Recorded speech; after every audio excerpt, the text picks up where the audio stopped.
ಅದಕ್ಕೆ ನಾನು ಇದು ರಿಟರ್ನ್ ಮಾಡ್ತಾ ಇದ್ದೀನಿ. ಈ ಥರ ಇರುತ್ತೆ ಅಂತ ನಾನು ತೊಗೊಂಡೆ, ಬಟ್ ಇದು ಈ ಥರ ಇದೆ, ಹಿಂಗೆ ನಂಗೆ ಇಷ್ಟ ಇಲ್ಲ ಅನಿಸುತ್ತೆ. ಒಳ್ಳೆ ಕಡೆನೇ ನೋಡಿಸ್ಕೊಳ್ಳಿ. ನೋಡಿ ನೋಡಿ ಹೆಂಗೆ ಬೀಳ್ತಾ ಇದೆ ನನ್ನ ಫೋನು. ತುಂಬ ಕಷ್ಟ ಆಗುತ್ತೆ ಕೆಲವೊಂದು ಸಲ ನನಗಂತೂ. ಹಿಂಗೆ ಆಗ್ತಿದ್ರೆ ಕ್ಯಾಮ್ರಾ ಹೋಗ್ಬಿಡುತ್ತೆ. Hi hello, welcome back to log ಸಮಾಚಾರ ಸಂತಾಗೆ. ಇವತ್ತಿನ ಬ್ಲಾಗಲ್ಲಿ ನಾನು ಮೀಶೋಯಿಂದ ಒಂದು ಆರ್ಡರ್ ಮಾಡಿದ್ದೆ, ಇಯರಿಂಗ್ಸು ತೋರಿಸ್ತಾ ಇದ್ದೀನಿ. ಬಟ್ ಅದು ಚೆನ್ನಾಗಿಲ್ಲ, ರಿಟರ್ನ್ ಹಾಕಿದ್ದೀನಿ. ಯಾರೆಲ್ಲ ಈ ಥರ ಇಯರಿಂಗ್ ಆರ್ಡರ್ ಮಾಡಬೇಕು ಅಂತ ಅಂದ್ಕೊಂಡಿದ್ದೀರೋ, ನನಗೇನು ವರ್ತ್ ಅಂತ ಅನ್ನಿಸ್ಲಿಲ್ಲ, ಮತ್ತು ಅಷ್ಟು ಚೆನ್ನಾಗೆ ಕುತ್ಕೋತಿಲ್ಲ. ನೋಡಿ ಈ ಇಯರಿಂಗು ಹೇಗಿದೆ, ಹಾಗೆ ಇದನ್ನು ಹಾಕ್ಕೊಂಡು ತೋರಿಸ್ತೀನಿ. ಇದೆ ನೋಡಿ ಸೆಟ್ ತೊಗೊಂಡಿರೋದು 159 rupees.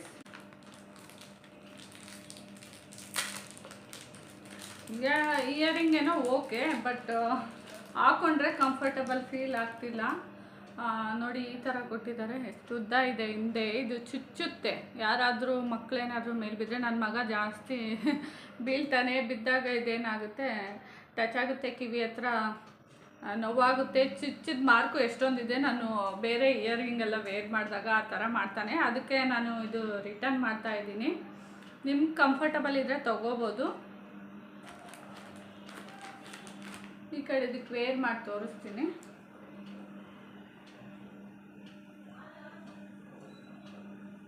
ನೋಡಿ ಇದು ಹೇಗಿದೆ, ಇದು ಹೇಗಿದೆ. ಸುಮ್ಮನೆ ಸ್ಟಿಫಾಗಿ ಕುತ್ಕೊಳ್ಳುತ್ತೆ, ಮತ್ತು ಇದು ನೀಟಾಗಿ ಹಾಕ್ಕೋಬೇಕು. ಈ ಥರ ನೋಡಿ, ಈ ಥರ ಇರುತ್ತೆ ಅಂತ ನಾನು ತೊಗೊಂಡೆ, ಬಟ್ ಇದು ಈ ಥರ ಇದೆ, ಹಿಂಗೆ ನಂಗೆ ಇಷ್ಟ ಇಲ್ಲ. ನನಗೆ ಈಗ ಡೈಲಿ ದೊಡ್ಡ ದೊಡ್ಡ ಇಯರಿಂಗ್ ಹಾಕ್ಕೊಳೋದಕ್ಕಾಗೋದಿಲ್ಲ, ಮನೇಲಿ ಇರ್ತೀವಲ್ಲ. ಈ ಥರ ಸಣ್ಣ ಪುಟ್ಟ ಇಯರಿಂಗು ಚೆನ್ನಾಗೂ ಕಾಣಿಸುತ್ತೆ, ಮತ್ತು ಕಂಫರ್ಟಬಲ್ ಕೂಡ ಇರುತ್ತೆ. ಈ ಥರ ಇಯರಿಂಗ್ ಆದರೆ ಓಕೆ. ಇದು ಸೆಟ್ ಆಫ್ 8 ಕೊಟ್ಟಿದ್ದಾರೆ, ಕಲರ್ಸ್ ಇದೆ. ಅಕಸ್ಮಾತ್ ಯಾರಾದರೂ ಇಷ್ಟ ಆದರೆ ತೊಗೋಬೋದು. ನನಗೆ ಲೈಕ್ ಆಗಿಲ್ಲ ಅಷ್ಟೇ.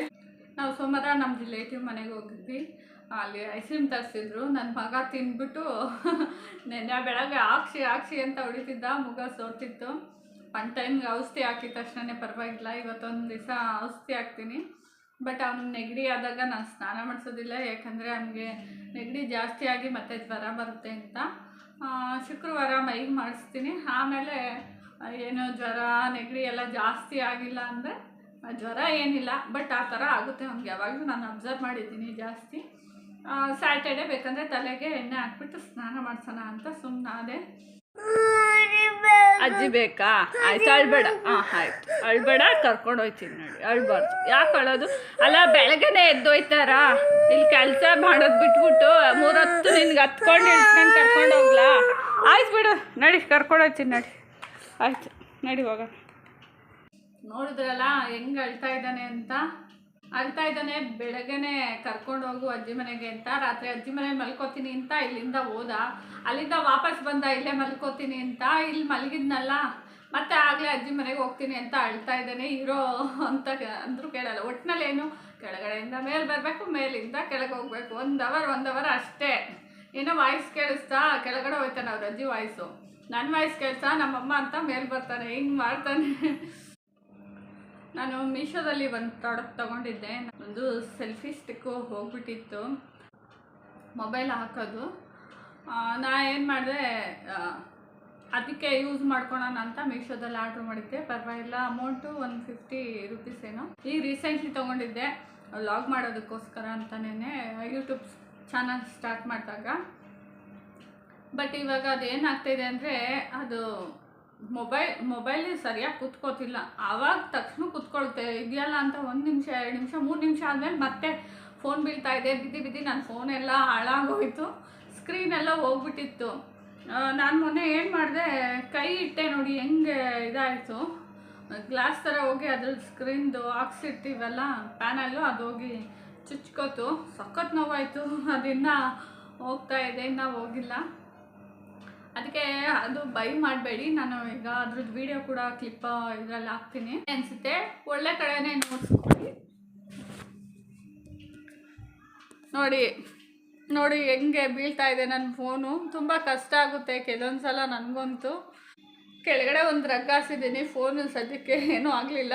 ನಮ್ಮ ಅಕ್ಕನ ಮಗಳು ಒಳ್ಳೆ ಐಡಿಯಾ ಕೊಟ್ಟಳು, ಅವಳೇ ಹೇಳಿದ್ದು ಯಾವಾಗ ಬೀಳುತ್ತೆ ಫೋನು ಕೆಳಗಡೆ, ಅದಕ್ಕೆ ಸ್ಕ್ರೀನ್ ಹೋಗಿದೆ ಅಂತ ಒಂದು ಬೆಡ್ಶೀಟ್ ಹಾಕ್ಬಿಡು ಅಂತ ಅಂದಿದ್ಲು. ಹಾಗೆ ಮಾಡಿದ್ದೀನಿ, ಪರವಾಗಿಲ್ಲ, ಜಾಸ್ತಿ ಫೋನ್ಗೇನು ಡ್ಯಾಮೇಜ್ ಆಗಲಿಲ್ಲ. ಹಿಂಗೆ ಆಗ್ತಿದ್ರೆ ಕ್ಯಾಮ್ರಾ ಹೋಗ್ಬಿಡುತ್ತೆ. ಇನ್ನು ಚೆನ್ನಾಗಿರೋದು ತೊಗೊಳ್ಳಿ, ಇಲ್ಲಾಂದರೆ ಹೊಸ ಸೆಲ್ಫಿ ಸ್ಟಿಕ್ ಆದರೆ ತೊಗೊಳ್ಳಿ. ಯಾಕಂದರೆ ಒಂದೊಂದು ಕರೆಕ್ಟಾಗಿ ಆಗೋದಿಲ್ಲ, ಕಂಫರ್ಟಬಲ್ ಆಗಿ ಕೂಡ ಇರೋದಿಲ್ಲ. ಎಷ್ಟೊಂದು ಸಲ ಅನ್ಕೋತೀನಿ ನಾನು ಡೈಲಿ ಲಾಗ್ ಮಾಡಬೇಕು, ಅಪ್ಲೋಡ್ ಮಾಡಬೇಕು, ಹಾಕಬೇಕು ಅಂತ, ಅದೇನೂ ಆಗೋದೇ ಇಲ್ಲ. ನಾನು ಲಾಗ್ ಮಾಡೋ ಟೈಮಲ್ಲಿ ನನ್ನ ಮಗ ಬರ್ತಾ ಇರ್ತಾನೆ, ತೀಟೆ ಜಾಸ್ತಿ ಮಾಡ್ತಾ ಇರ್ತಾನೆ, ಮೊಬೈಲ್ ಮುಟ್ಟೋದು ಬೀಳ್ಸೋದು ಆ ಥರ ಎಲ್ಲ ಮಾಡ್ತಾ ಇರ್ತಾನೆ, ಶೇಕ್ ಮಾಡೋದು.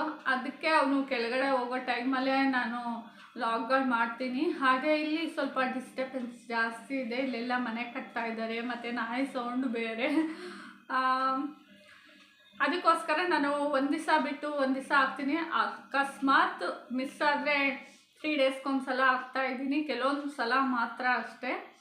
ಆಲ್ಮೋಸ್ಟ್ ನಾನು ಒಂದು ದಿವಸ ಬಿಟ್ಟು ಒಂದು ದಿವಸ ಹಾಕೋದಕ್ಕೆ ತುಂಬ ಟ್ರೈ ಮಾಡ್ತೀನಿ. ಎಲ್ಲ ನನ್ನೊಂದು ರಿಕ್ವೆಸ್ಟು, ಯಾರೆಲ್ಲ ಹೊಸದಾಗಿ ನನ್ನ ಚಾನಲ್ನ ನೋಡ್ತಾ ಇದ್ದೀರಾ ಪ್ಲೀಸ್ ಸಬ್ಸ್ಕ್ರೈಬ್ ಮಾಡ್ಕೊಂಡು ನೋಡಿ. ಎಷ್ಟೊಂದು ಜನ ಹಾಗೆ ನೋಡ್ತಾ ಇದ್ದೀರಾ. ಇದು ನನ್ನ ಕಡೆಯಿಂದ ಒಂದು ನಿಮಗೆ ಚಿಕ್ಕ ರಿಕ್ವೆಸ್ಟು ಅಂತಲೇ ಹೇಳ್ಬೋದು. ನಮ್ಮ ವ್ಲಾಗ್ಗಳೆಲ್ಲ ನೀವು ನೋಡ್ಬೋದು, ಒಳ್ಳೊಳ್ಳೆ ಇನ್ಫಾರ್ಮೇಷನ್ ಕೊಟ್ಟಿದ್ದೀನಿ. ನಿಮಗೆಲ್ಲ ಇಷ್ಟ ಆದರೆ ಒಂದು ಲೈಕ್ ಮಾಡಿ, ಹಾಗೆ ಶೇರ್ ಮಾಡಿ. ಎಲ್ಲ ವ್ಲಾಗಲ್ಲೂ ನಾನು ಒಂದೊಂದು ಇನ್ಫಾರ್ಮೇಷನ್ ಕೊಟ್ಟಿರ್ತೀನಿ ನಿಮಗೆ. ನಾನು ಯೂಟ್ಯೂಬಲ್ಲಿ ನೋಡಬೇಕಂದ್ರೆ ಒಂದು ಮಗುಗೆ ಇನ್ಫೆಕ್ಷನ್ ಆಗಿದೆ, ಕೈ ಉಗುರು ಕಟ್ ಮಾಡಿದ್ದಾರೆ ಅವರಮ್ಮ, ಜಾಸ್ತಿ ಕಟ್ ಮಾಡಿಬಿಟ್ಟಿದ್ದಾರೆ, ಬೆಳ್ಳವರೆಗೂ ಅನಿಸುತ್ತೆ. ನಾವು ಹಂಗೆಲ್ಲ ಕೆಲವು ಸಲ ಮಕ್ಕಳು ಅಳ್ಳಾಡ್ತಾ ಇರ್ತಾರೆ, ಕಟ್ ಮಾಡುವಾಗ ಮಾಡಿಸ್ಕೊಳ್ಳೋದಿಲ್ಲ. ಆ ಮಗುಗೆ ಇನ್ಫೆಕ್ಷನ್ ಆಗಿಬಿಟ್ಟಿದೆ ಪಾಪ, ಕೈಗೆಲ್ಲ ಬ್ಯಾಂಡೇಜ್ ಹಾಕಿದ್ರು. ನನಗೆ ಬೇಜಾರಾಯಿತು. ನೀವು ಅಷ್ಟೇ ನೋಡ್ಕೊಂಡು ಕಟ್ ಮಾಡಿ, ಏನೂ ಮಾಡೋಕ್ಕಾಗಲ್ಲ. ಕೆಲವೊಂದು ಸಲ ಅವ್ರವ್ರ ಟೈಮು ಹೇಗಿರುತ್ತೆ ಏನು ಅಂತ ಹೇಳೋಕ್ಕಾಗೋದಿಲ್ಲ. ಅದಾದಮೇಲೆ ಇನ್ನೂ ಒಂದು ಇನ್ಫಾರ್ಮೇಷನ್ ಕೊಡಬೇಕಾಯಿತು.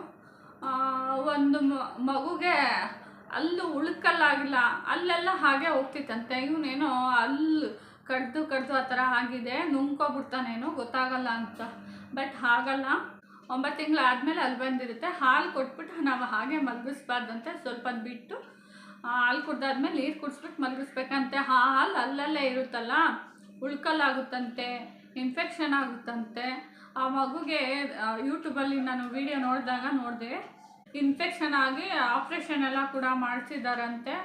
ಬಟ್ ನನಗೆ ಮಕ್ಕಳು ವಿಷಯ ಬಂದಾಗಂತೂ ತುಂಬ ಬೇಜಾರಾಗುತ್ತೆ. ಯಾರ ಮಕ್ಕಳೇ ಆಗಲಿ, ಯಾವ ಮಕ್ಕಳೇ ಆಗಲಿ, ಎಷ್ಟು ಕಷ್ಟಪಟ್ಟು ಸಾಕಿರ್ತಾರೆ, ಎತ್ತಿ ಒತ್ತಿ. ಬಟ್ ನಮ್ಗೆ ಹೆಂಗೋ ಸ್ವಲ್ಪ ನೋವು ತಡ್ಕೋತೀವಿ, ಹಂಗಂತೀವಿ. ಯಾವ ನೋವು ನಾವು ತಡೆಯೋಕ್ಕಾಗಲ್ಲ. ಮಕ್ಳಿಗಾದಾಗ ನಮಗೆ ಜಾಸ್ತಿ ಪೇಯ್ನ್ ಅಂತ ಅನಿಸುತ್ತೆ.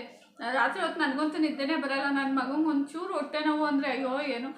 ಬಟ್ ಕೆಲವೊಂದು ಸಲ ಅನಿಸುತ್ತೆ ನಾನು ಯಾಕೆ ಓವರ್ ರಿಯಾಕ್ಟ್ ಮಾಡ್ತೀನಿ ಅಂತ. ಬಟ್ ತಾಯಿ ಕರಳು ಅಂತಾರಲ್ಲ, ಇದಕ್ಕೆ ಅನಿಸುತ್ತೆ. ಏನು ಮಾಡೋಕ್ಕಾಗಲ್ಲ. ಕೆಲವು ಸಲ ನಾವೇ ಮೈಂಡಿಗೆ ತೊಗೋಬೇಕು, ಮೈಂಡಿಗೆ ತೊಗೊಂಡು ಅರ್ಥ ಮಾಡಿಕೊಂಡು ತುಗಿಸ್ಕೊಂಡು ಹೋಗಬೇಕು ಅಷ್ಟೇ. ನಾನು ಈ ವಿಡಿಯೋದಲ್ಲಿ ಇನ್ನೊಂದು ಹೇಳಬೇಕು. ನಾನು 2 ಸಲ ಕ್ಲಿಪ್ ಹಾಕ್ಸಿದ್ದೆ ಹಲ್ಲಿಗೆ. ಫಸ್ಟ್ ಟೈಮ್ ಚೆನ್ನಾಗಿ ಆಗಿತ್ತು. ಸೆಕೆಂಡ್ ಟೈಮು ನಾನು ಹಾಕ್ಸಿದ ಕಡೆ ಹಾಕ್ಸಿರ್ಲಿಲ್ಲ, ಬೇರೆ ಕಡೆ ಹಾಕ್ಸ್ಕೊಂಡಿದ್ದೆ. ಮತ್ತು ಫಸ್ಟ್ ಹಾಕ್ಸುವಾಗ 4 ಹಲ್ಲು ಕಿತ್ತಿದ್ರು, ಸೆಕೆಂಡ್ ಹಾಕುವಾಗ 2 ಇಲ್ಲ 4 ಹತ್ಬಿಟ್ಟಿದ್ದೀನಿ. ಬಟ್ ಫಸ್ಟ್ ಟೈಮ್ ಮಾತ್ರ 4 ಹಲ್ಲು ಕಿತ್ತಿದ್ರು. ಸೆಕೆಂಡ್ ಟೈಮು ಅಲ್ಲೂ ಜಾಗ ಎಲ್ಲ ಕಿತ್ಬಿಟ್ಟೆ ಕ್ಲಿಪ್ ಹಾಕಬೇಕು ಅಂದರು, ಹಾಕಿಸ್ಕೊಂಡೆ. ಫಸ್ಟ್ ಟೈಮ್ ಎಲ್ಲರಿಗೂ ಅಲ್ಲ, ನಮ್ಮ ರಿಲೇಟಿವಲ್ಲೂ ಕೂಡ ನಾನು ನೋಡಿದ್ದೀನಿ. ಫಸ್ಟ್ ಟೈಮು ಅಲ್ಲಿ ಕ್ಲಿಪ್ ಹಾಕ್ಸಿದಾಗ ಒಳಗಡೆ ಹೋಗೋದಿಲ್ಲ, ಸೆಕೆಂಡ್ ಟೈಮ್ ಕ್ಲಿಪ್ ಹಾಕ್ಸಿದಾಗ ಹೋಗಿದೆ. ನಂದು ಅಷ್ಟೇ, ಸೆಕೆಂಡ್ ಟೈಮ್ ಕ್ಲಿಪ್ ಹಾಕ್ಸಿದಾಗ ಒಳಗಡೆ ಏನೋ ಹೋಯ್ತು. ಬಟ್ ಏನಾಯಿತು ಅಲ್ಲೂ ಅಂದರೆ ಮೇಲ್ಗಡೆ ಹಲ್ಲು ಕೆಳಗಡೆ ಹಲ್ಲು ಮಿಷಿನಲ್ಲಿ ಸವಸಿದ್ರು, ಟಚ್ ಆಗ್ತಿದೆ ಅಂತ. ಹಾಗೆ ದವಡೆ ಹಲ್ಲುಗಳು ಕೂಡ ಅಷ್ಟೇ ಸವಸಿದ್ರು.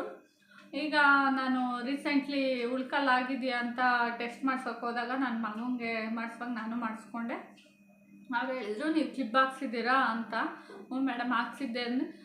ನಿಮ್ಮದೆಲ್ಲ ಹಲ್ಲೆಲ್ಲ ಮಿಷಿನಲ್ಲಿ ಸವಸಿದ್ದಾರೆ ಅನಿಸುತ್ತೆ, ಅದಕ್ಕೆ ಜಾಸ್ತಿ ಉಳ್ಕಲ ಆಗುತ್ತೆ ಅಂತ ಹೇಳಿದ್ರೆ ಏನು ಹಿಂಗಿದೆ ನಿಮ್ಮ ಹಲ್ಲು ಅಂತ ಹೇಳ್ತಿದ್ರು. ಈಗ ರೀಸೆಂಟ್ಲಿ ನಾನು ಮನೆ ಹತ್ರನೂ ನೋಡ್ಸ್ಕೊಂಡಿದ್ದೆ, ಸ್ವಲ್ಪ ಉಳ್ಕಲಾಗಿದೆಯಲ್ಲ, ಈಗಲೇ ಸಿಮೆಂಟ್ ಹಾಕ್ಸ್ಕೊಬಿಡೋಣ, ರೂಟ್ ಕೆನಲ್ ಬೇಡ, ನೋವೆಲ್ಲ ಯಾರು ತಡೀತಾರೆ, ಅಷ್ಟರವರೆಗೂ ಏನು ಇಟ್ಕೋಬೇಕು ಅಂತ. ಇವರು ಕೂಡ ಆಸ್ಪತ್ರೆಯಲ್ಲಿ ಹಂಗೆ ಇದ್ರು. ಅಲ್ಲಿ ಎನಾಮಲ್ ಅಂತ ಇರುತ್ತಮ್ಮ, ಅದು ಹೋಗ್ಬಿಟ್ಟಿರುತ್ತೆ. ಆವಾಗ ಹೋದಾಗ ಅದೇನಾಗುತ್ತೆ, ಬೇಗ ಉಳ್ಕಲಾಗೋ ಸಾಧ್ಯತೆ ಜಾಸ್ತಿ ಇರುತ್ತೆ. ಡೈಲಿ 2 ಟೈಮ್ ಬ್ರಷ್ ಮಾಡಬೇಕು. ಎಲ್ಲ ಹೋಗಿ ಸಿಗಾಕೊಳ್ತಿದೆ ನಿಮ್ದು ಹಲ್ಲು ಎಲ್ಲ ಹಿಂಗೆ ಒಂದಕ್ಕೊಂದು ಕ್ಲೋಸ್ ಆಗಿರಬೇಕು. ನಿಮ್ಮದು ಒಂದಕ್ಕೊಂದು ಈ ಥರ ಓಪನ್ ಇದೆ, ಅಲ್ಲಿ ಮಧ್ಯೆ ಹೋಗಿ ಎಲ್ಲ ನೀವು ತಿಂದಿದ್ದೆಲ್ಲ ಸಿಗಾಕೋತಿದೆ, ನಾಳೆ ದಿವಸ ಪ್ರಾಬ್ಲಮ್ ಅಂತ ಹೇಳ್ತಿದ್ರೆ ನನಗೆ ಬೇಜಾರಾಯಿತು. ಇದೇನು ಹಿಂಗೆ ಹೇಳ್ತಾರೆ, ಅವ್ರು ಹೇಳೋದು ಸತ್ಯ ಇದೆ.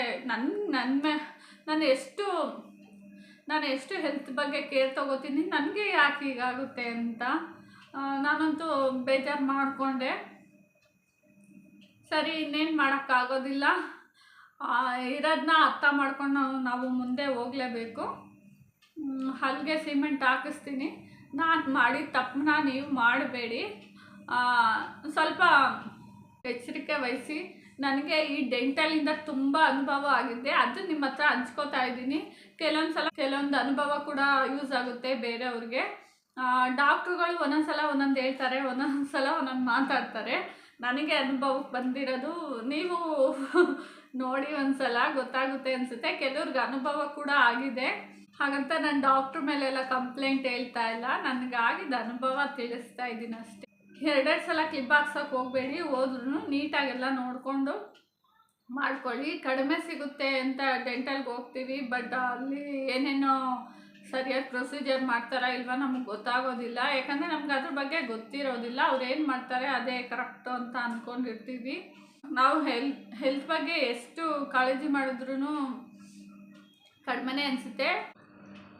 ಐ ಹೋಪ್ ಈ ಲಾಗ್ ನಿಮಗೆಲ್ಲ ಇಷ್ಟ ಆಯಿತು ಅಂತ ಭಾವಿಸ್ತೀನಿ. ಈ ಲಾಗ್ನ ಇಲ್ಲೇ ಎಂಡ್ ಮಾಡ್ತಾ ಇದ್ದೀನಿ. Until then bye, keep smiling, thank you for watching all. Next ಲಾಗಲ್ಲಿ ಸಿಗೋಣ.